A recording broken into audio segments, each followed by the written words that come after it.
Hey there, it's Lynn, day 7 of my 22 push-up challenge 2.0. Hope everyone had a great Monday. I apologize for the lateness of this video, but it was a pretty crazy work weekend, very late nights, and it took me a bit longer to get organized today. I just wanted to say a few things about vaginal care post-sexual trauma.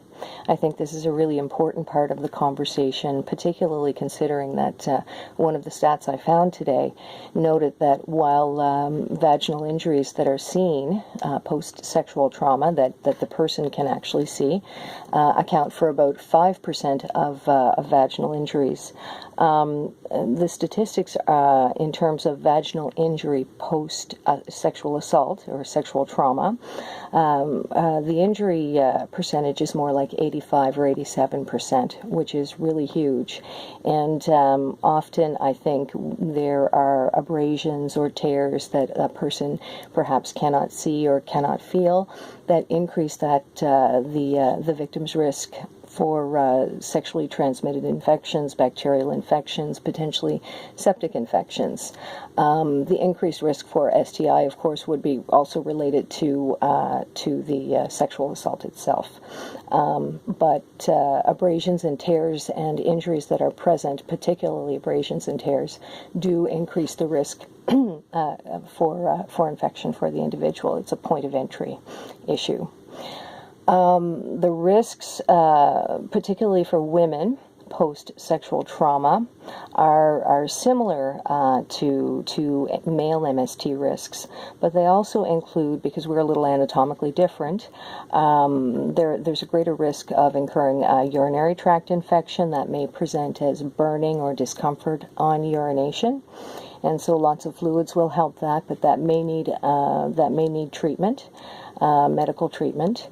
So that's a consideration. Of course, increased risk again because of the assault for STI. So follow up to check for STIs, physical exam, and blood work is something very important, and that may not need to happen immediately if you're not going to report or not able to report your assault or not comfortable reporting your assault.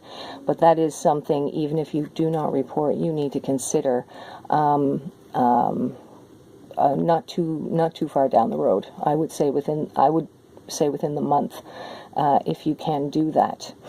The first chance you're able and comfortable doing some medical follow-up is actually my best advice.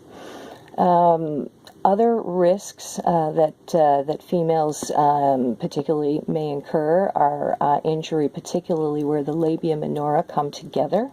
Often there's tearing there, bruising, inflammation. Can also include the anal area, the vulva, and the clitoral area. So pretty much everywhere you can have inflammation, bruising, etc. You may also have vaginal discharge. You may also experience yeast infection. So in terms of the care post-assault, post-sexual assault, post-vaginal sexual assault, if you are reporting the assault, the only thing I would advise you to do is before you seek medical attention for exam and for reporting purposes and for support, I would suggest, if you have drainage, discomfort, or bleeding, to again use a clean or perhaps sterile, if that's available to you, gauze in place over the area, holding a bit of pressure if there's bleeding for about 5 minutes to stop the bleeding.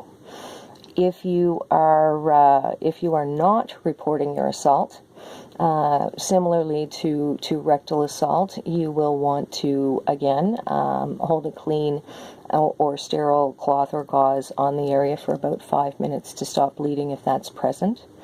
Wash with warm water, pat dry, using cloth, face cloth, towel that is specific to this activity only. You want to do what you can to reduce your risk of picking up an infection, because that can happen when you're caring for yourself post sexual assault. the area is tender and injured, to say the very least. You will want to rest if you are able. Sitz baths a couple times a day for the first few days while the inflammation and discomfort is present. That should help. Help with comfort. A couple of tablespoons of plain Epsom salt in warm water in a basin that is clean and dedicated to this activity, or an actual sitz bath. Whatever you have available to you that you can use to sit in Epsom salt and warm water for about 15 minutes, and then wash the salt off afterwards with fresh warm water and pat dry. That really should help. You'll want to, as I said, rest as well. Monitor yourself for persistent vaginal discharge, bleeding, any odor, swelling, bruising, if that gets worse instead of better, or flu-like symptoms that could indicate that you may have been developing an infection. And infections can be local in nature to the area, the vagina or the surrounding area, but if there are tears, microabrasions, this type of thing, the blood can sometimes pick up infections, and that does need to be treated medically.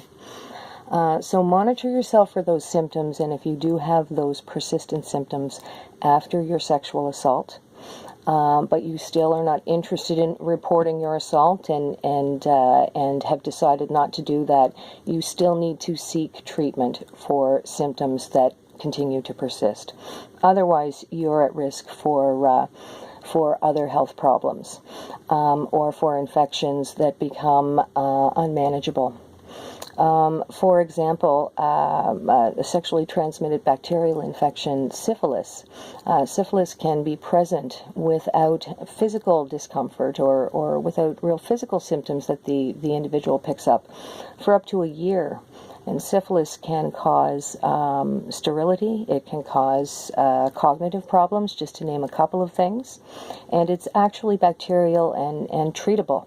So it's really important to get follow-up care if you've been sexually assaulted, even if you're choosing not to report that assault. I think it's also important to note in post-care, again, when you are using a sitz bath and making your sitz bath, plain Epsom salts are really important, because if you use Epsom salts that are infused with things like eucalyptus, that will make the area burn and become more inflamed. Also, do not try and soothe the area around your vagina or your vagina itself with creams that are oil-based or with antifungal creams. Your body is probably already building a little extra yeast to deal with any foreign microorganisms that may be there from the assault, from being assaulted by someone.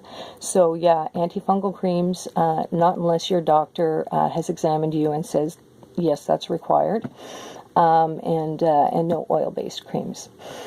Okay, that's a lot of information, so I'm going to review it before my video tomorrow, and I'll have a little bit more information about MST in general tomorrow for you, as well as some advice for medical professionals who may end up dealing with having to assist individuals who've come in who've been sexually assaulted.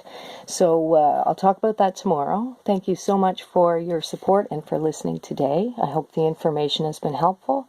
And yeah, I'm going to do my push-ups now. See if I can do my 22 in a row Monday night here. Okay, here we go.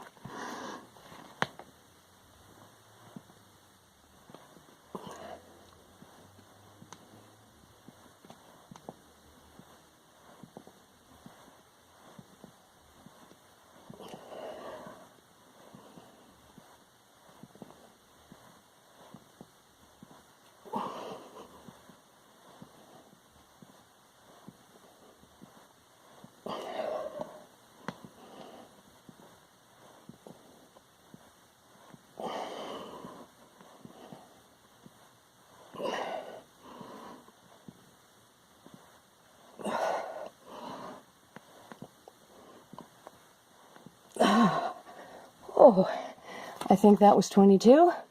I will check them, and as always, make up any push-ups I miss. Thanks everyone for the support. Thank you for being part of the conversation, and thank you for taking MST seriously and everything else our combat vets are faced with when they return home from combat. I look forward to talking to you tomorrow. Have a great Monday night. Protect the protectors. Love our veterans. And remember, MST is real. Let's keep it on the table as a big piece of the conversation. Ciao for now.